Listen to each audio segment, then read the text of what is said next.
तुम्हें लगता है तुम अपने डिसीजंस खुद ले रहे हो, लेकिन कभी सोचा है कि कोई तुम्हारे दिमाग के साथ खेल रहा है और तुम्हें उस डायरेक्शन में ले जा रहा है जहां तुम सोच भी नहीं रहे। आज के इस वीडियो में मैं तुम्हें ऐसे 5 डार्क साइकोलॉजी ट्रिक्स बताऊंगा जो तुम्हारी लाइफ को बदल सकते हैं। तुम जाने या अनजाने में किसी और को कंट्रोल कर रहे हो, या हो सकता है कि तुम्हारे ऊपर ये ट्रिक्स कोई यूज कर रहा हो। लास्ट वाली ट्रिक तो तुम्हारा पूरा पर्सपेक्टिव ही चेंज कर देगी, तो वीडियो को एंड तक जरूर देखना। तुम्हें लगता है कि जब तुम ऑप्शंस के बीच में चूज कर रहे होते हो तो तुम अपना डिसीजन ले रहे हो, लेकिन असल में जो तुम्हें ऑप्शंस तुम्हारे सामने दिए जाते हैं वो ऑलरेडी मैनिपुलेटेड होते हैं। एक एग्जांपल लो, तुम मॉल में जाते हो और दो स्टोर्स के बीच में डिसाइड करते हो कि तुम यहाँ से अपने लिए कपड़े लोगे। तुम्हें लगता है तुम्हारी मर्जी है, लेकिन असल में दोनों स्टोर्स एक ही ब्रांड के होते हैं। तुम्हें एक इल्यूजन दिया गया है कि तुम अपने ऑप्शंस को कंट्रोल कर रहे हो, जबकि सच तो ये है कि तुम्हारे डिसीजंस ऑलरेडी प्लान्ड हैं। तो इसका फायदा तुम कैसे उठाओगे?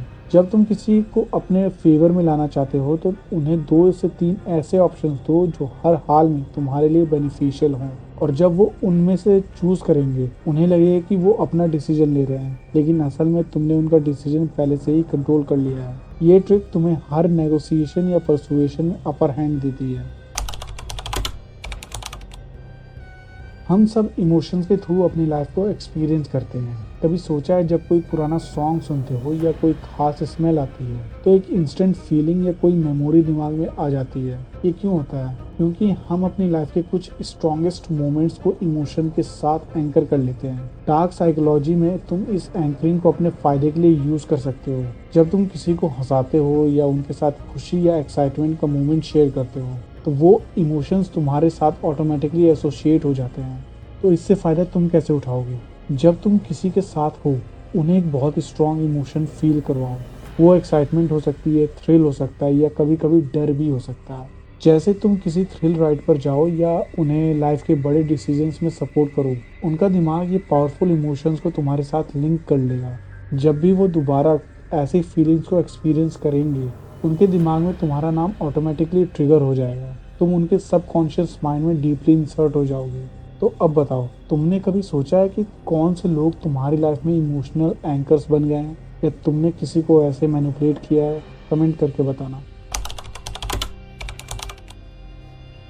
ये एक सिंपल येट बहुत पावरफुल टेक्निक है। जब तुम देखो कि कोई तुम्हारी बॉडी लैंग्वेज को कॉपी कर रहा है या तुम्हारे जैसे ही वर्ड्स को यूज कर रहा है तो तुम्हें लगता है कि वो तुम्हारे जैसा है। इसका साइकोलॉजिकल लॉजिक ये है कि इंसान नेचुरली उन लोगों पर ज़्यादा ट्रस्ट करते हैं जो उनके जैसे होते हैं। डार्क साइकोलॉजी में तुम यही मिररिंग टेक्निक यूज करते हो, लेकिन with an intention to influence. तुम उनकी लैंग्वेज, बॉडी पोस्चर और इवन उनके लाइक्स डिसलाइक तक को मैच करना शुरू कर देते हो, जिससे वो तुम्हें अपना समझने लगते हैं। तो तुम्हें इसका फायदा कैसे उठाना है? जब तुम किसी के साथ कन्वर्सेशन में हो, उनके जेस्चर्स और टोन को धीरे धीरे से कॉपी करना शुरू करो। जैसे अगर वो हाथ फोल्ड करते हैं तो तुम भी करो, अगर वो धीरे बोल रहे हैं तो तुम भी वैसा ही करो। पर याद रहे, ये बहुत धीरे होना चाहिए, वरना वो सस्पेक्ट कर सकते हैं कि तुम ये सब जानबूझ के कर रहे हो। जब तुम्हें लगने लगे कि वो तुम्हें अपना समझने लगे हैं, तब तुम्हारा इन्फ्लुएंस बढ़ने लगता है और वो बिना जाने तुम्हारे वर्ड्स को मानना शुरू कर देंगे, और फिर तुम उनका यूज करना शुरू कर सकते हो। ये ट्रिक थोड़ी डेंजरस है। तुमने कभी ये एक्सपीरियंस किया है कि कोई तुम्हारी मेमोरी को ही डाउट करा रहा हो? जैसे वो बार बार कहता हो कि ये कभी नहीं हुआ, या तुम गलत याद कर रहे हो। धीरे धीरे तुम अपने थॉट्स पे शक करने लगते हो, तुम्हारा कॉन्फिडेंस गिर जाता है और तुम उन पर डिपेंडेंट हो जाते हो ये जानने के लिए कि सच क्या है। ये गैस लाइटिंग का पावर है, तुम्हारा अपना खुद का रियलिटी परसेप्शन तोड़ देना। तो इसको तुम कैसे यूज करोगे? अगर कोई तुम्हें किसी सिचुएशन में या इवेंट पे कन्फ्रंट करे तो तुम उन्हें उनकी रियलिटी पर ही डाउट करवाओ। जैसे तुम कह सकते हो, मुझे लगता है तुम कुछ ज्यादा ही रिएक्ट कर रहे हो, या पक्का तुम्हें सही से याद है। धीरे धीरे उनका सेल्फ डाउट बढ़ जाएगा और वो तुमसे ही रियलिटी वैलिडेट करना शुरू कर देंगे। पर याद रहे, ये बहुत पावरफुल और रिस्की ट्रिक है। इसका यूज केयरफुली करो, क्योंकि इसका इमोशनल डैमेज भी होता है। कभी किसी ने तुम्हारे साथ ऐसा किया है? गैस लाइटिंग एक बहुत ही डार्क मैनिपुलेशन टैक्टिक है। अपना एक्सपीरियंस कमेंट सेक्शन में शेयर करो। ये बहुत स्मार्ट तरीका है किसी से बड़े काम करवाने का। पहले तुम एक छोटी सी रिक्वेस्ट करते हो जो उन्हें हार्मलेस लगती है। जैसे एक सिंपल एग्जांपल, कोई तुम्हें कहता है कि बस 1 मिनट का टाइम दे सकते हो, तुम हाँ करते हो क्योंकि छोटी सी बात लगती है। फिर वो तुमसे एक छोटा सा डोनेशन मांगते हैं, तुम फिर से हाँ करते हो। धीरे धीरे तुम्हारे पास एक बड़ी रिक्वेस्ट आ जाती है, जैसे कहीं पर वॉलंटियर करना या कोई एक्स्ट्रा काम करना। तुम फिर भी हाँ कर देते हो क्योंकि तुम छोटी रिक्वेस्ट को ऑलरेडी एक्सेप्ट कर चुके हो और अब तुम्हें बड़े रिक्वेस्ट भी नेचुरल लगते हैं।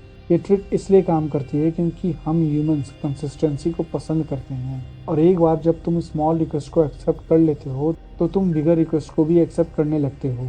तो इस ट्रिक का फ़ायदा कैसे उठाना है? शुरुआत छोटी और हार्मलेस रिक्वेस्ट से करो, जैसे तुम किसी से बस एक फेवर या थोड़ा सा वक्त मांग रहे हो।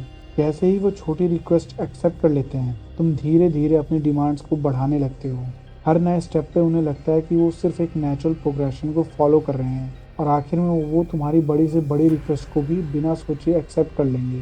कभी तुम्हें किसी ने छोटी बात से शुरू करके बड़े काम करवा दिए? It's more common than you think. Comment करके ज़रूर बताना अगर तुम्हारे साथ कभी ऐसा हुआ है। तो ये थी 5 डार्क साइकोलॉजी ट्रिक्स जो किसी का भी दिमाग कंट्रोल करने के काम आती हैं। अब सवाल ये है, क्या तुम्हारे ऊपर कभी ये ट्रिक्स किसी ने यूज़ की हैं, या तुमने कभी इनमें से कोई ट्रिक यूज़ की है? चलो कमेंट्स में बात को आगे बढ़ाते हैं। बताना ज़रूर कि तुम्हें कौन सी ट्रिक सबसे ज़्यादा इम्पैक्टफुल लगी, और अगर और ऐसी डार्क साइकोलॉजिकल टैक्टिक्स के बारे में जानना चाहते हो तो सब्सक्राइब करना मत भूलना।